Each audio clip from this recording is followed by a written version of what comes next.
Hi everyone, in this video I'm gonna show you how to use Chroma key in Adobe Premiere. So without further ado, let's get started. So guys, in this tutorial I'm going to show you how to remove a green screen from your video.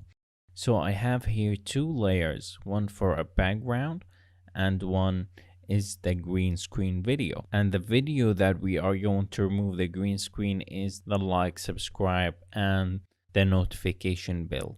So let's play that video so you can see it before we do the chroma effect.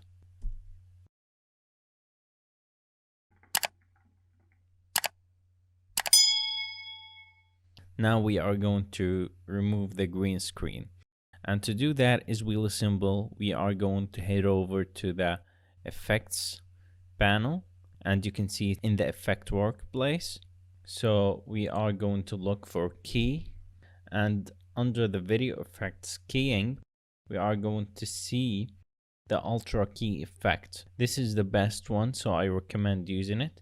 So I'm going to click and drag for the video that we are going to remove the green screen.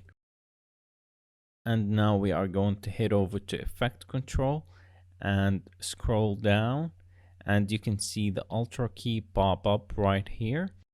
And we are going to use the ink drop tool to select the color that we want to remove from the video. So I'm gonna press on it and click anywhere in the color that we want to remove. So I'm gonna press it, and as you guys can see, we removed the green color from the video. So now I want to position the video by going to the motion and make it go down a little bit, and I'm going to scale it down. Let's play it to see the results.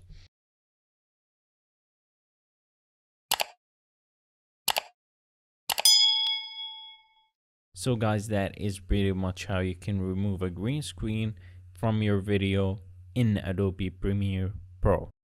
I hope this video was helpful for you, and I would be grateful if you can smash that like button for me, and I will see you in the next video.